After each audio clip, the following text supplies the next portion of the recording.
মন্ত্রী আরও জানান, আগামী ডিসেম্বর মাসে রাজ্যে পঞ্চায়েত নির্বাচন অনুষ্ঠিত হবে। এবারের নির্বাচন রাজনীতি মুক্ত হওয়ার পাশাপাশি দলীয় কোনো চিহ্ন থাকবে না বলেও জানিয়েছেন তিনি। জনগণ নয়, এবার পঞ্চায়েত সভাপতি নির্বাচিত করবেন পঞ্চায়েতের গ্রুপ সদস্যরা। আগামী 31শে আগস্টের মধ্যে পঞ্চায়েত এবং 7ই সেপ্টেম্বরের মধ্যে ব্লক রিঅর্গানাইজেশন করা হবে। 2001 সালের সেন্সাস অনুযায়ী এই ব্লক রিঅর্গানাইজেশন করা হবে এবং এই প্রক্রিয়া সম্পূর্ণ হওয়ার পর ডিসেম্বরে পঞ্চায়েত নির্বাচন অনুষ্ঠিত হবে বলে জানিয়েছেন পঞ্চায়েত ও গ্রামোন্নয়ন মন্ত্রী রঞ্জিত দাস। এদিকে স্মার্ট মিটার নিয়ে চলা প্রতিবাদের বিষয়ে কোনো মন্তব্য করেননি। বিষয়টি বিদ্যুৎ মন্ত্রীকে প্রশ্ন করার কথা জানিয়েছেন তিনি। Bureau report, daily Barak.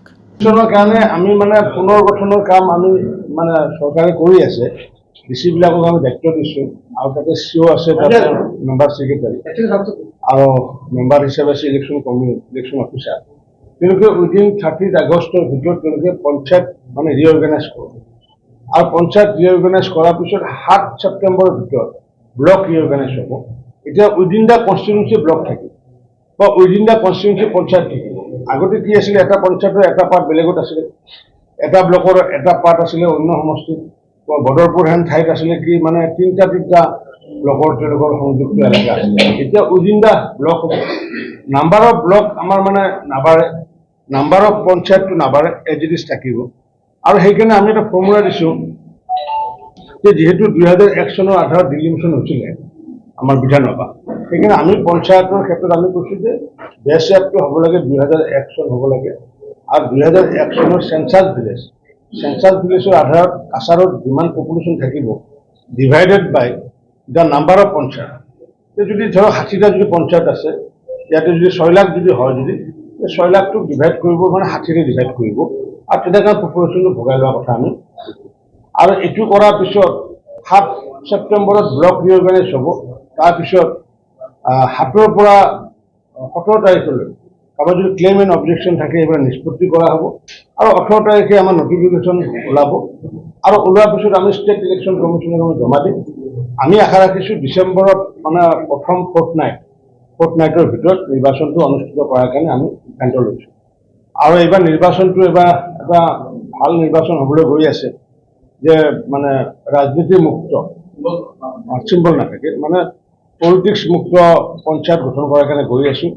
কাৰণ যিহেতু পঞ্চায়তৰ গ্ৰাম্য লেভেলৰ কাম কৰাৰ ক্ষেত্ৰত যদি পাৰ্টিবাজি হয়, তেতিয়াহ'লে কি হয়, বহুত মানুহ ডিপ্ৰাই কৰে, বহু অঞ্চল ডিপ্ৰাই কৰে।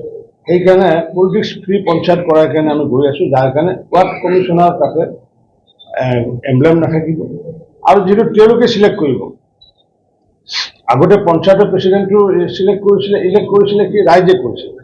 কিন্তু ৰাইজে কৰাৰ পিছত যেতিয়া তেওঁৰ লগত যেতিয়া মনৰ অমিল হৈ যায়, 6টা মেম্বাৰৰ বা বিভিন্ন ধৰণৰ অংক নিমিলে কি কৰে, অনাস্থা আনি দিয়ে। অনাস্থা আনি দিয়াৰ পিছত কি হৈ যায়, সেই প্ৰেচিডেণ্টজনৰ এনেকুৱা এটা অৱস্থা হয় যে মানুহৰ ঘৰত বিয়াও খাব যাব নোৱাৰে, কলংকিত এটা জীৱন যাপন ল'ব লাগে যে প্ৰদৰ্শিত কৰিছে, খেদি দিছে, অমুক দিছে। অথচ এই 6জনৰ কাৰণে কিন্তু ষড়যন্ত্ৰৰ কাৰণে তেওঁ প্ৰদৰ্শিত হৈছে।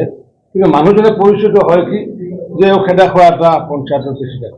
সেইকাৰণে এইবাৰ পাব্লিকক ইলেক্ট কৰিব দিয়া নাই, কাৰণ পাব্লিকে ইলেক্ট কৰাৰ পিছত অনাস্থা আনে এই মেম্বাৰ 10জনে। এইকাৰণে এইবাৰ কৈছোঁ কি যে পাব্লিকে ইলেক্ট নকৰে, within the 10 member, as like chief minister বা আঞ্চলিক পঞ্চায়ত বা ZPC যেনেকুৱা কৰে, গাঁও পঞ্চায়তৰ ক্ষেত্ৰতো সভাপতিজন তেনেকুৱা কৰে, তেওঁলোকে চিলেক্ট কৰিব। Committee headed by the deputy commissioner of the district. Member secretary হৈছে তাৰে চিঅ' মেম্বাৰ ছেক্ৰেটাৰী, আৰু তাত মেম্বাৰ হৈছে election officer. Panchayat district election অফিচাৰটো হৈছে মেম্বাৰ। তাত কোনো বিজেপি বা অন্য পাৰ্টিৰ কোনো মেম্বাৰ নাথাকে।